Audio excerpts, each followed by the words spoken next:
झोंका झोंका हमें ना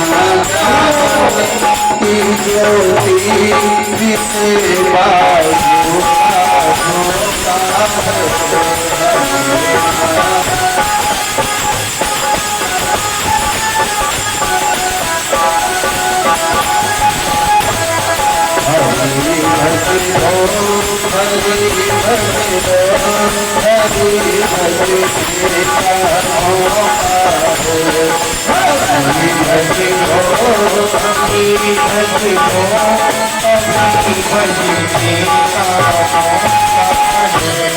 तुम अभी भज लो अभी भज लो अभी भजने का मौका है अभी भज लो अभी भज लो अभी भजने का मौका है अभी भज लो अभी भज लो अभी भजने का मौका है अभी भज लो अभी भज लो अभी भजने का मौका है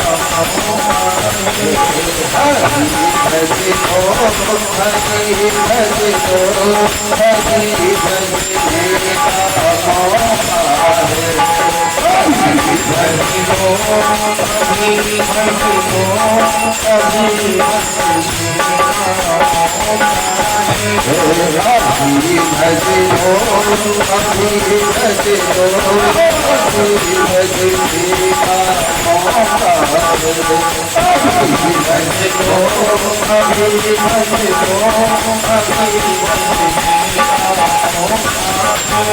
अभी भज लो अभी भजने का मौका है अभी भज लो अभी भज लो अभी भजने का मौका है अभी भज लो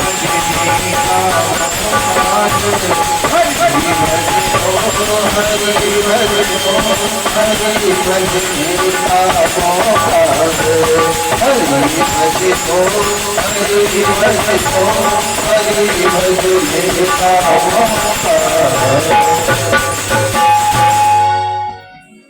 महाराज कई कहते हैं ये तो बुढ़ापे का काम है, भजन पूजन पाठ करना तो बुढ़ापे आए तो भजन करना। अरे एक बात बताओ भैया कि बुढ़ापा किसी ने देखा इसकी कोई गारंटी है? सबके आधार कार्ड बने हैं महाराज, पैन कार्ड बने, सब बने, पर एक भी गारंटी कार्ड किसी के पास नहीं है। जब गारंटी किसी की है ही नहीं है तो इसलिए भगवान की भक्ति के लिए ये निर्धारित नहीं है कि अब बेटा बेटी का ब्याह कर लें या नाती पोता का मुख देख लें तब जाके भजन करेंगे।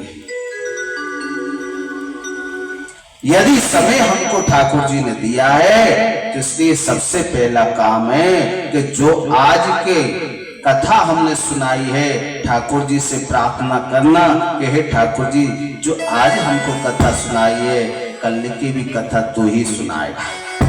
हम अपने बल पे नहीं कह रहे, ठाकुर जी का बल। हनुमान जी महाराज के सामने कईयों ने अपना बल का गुणगान की कहा, पर हनुमान जी ने कभी अपना बल का नाम नहीं बताया कि हम में इतना बल है। बताइए, लंका को पार कर गए हनुमान जी,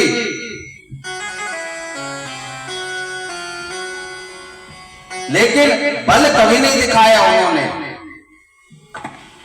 महाराज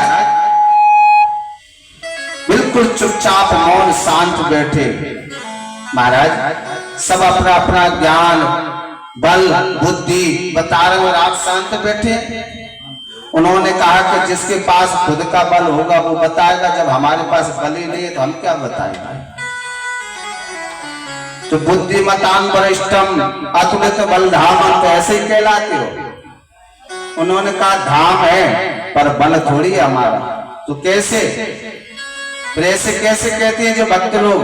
उन्होंने कहा भक्त लोग इसलिए कहते हैं उनको पता है किसी के पास सीमेंट की दुकान हो, बगल पड़ोसी बारी खाली ना हो, बाकी घर में जगह ना हो तो पड़ोसी के मकान में धर दे पूरा सीमेंट।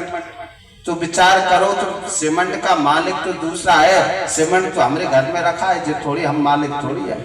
तो जो बल है ना वो हमारा थोड़ी है, वो राम जी का बल है। हमारा बल होता, हमारे पास तो कोई बल भी नहीं है।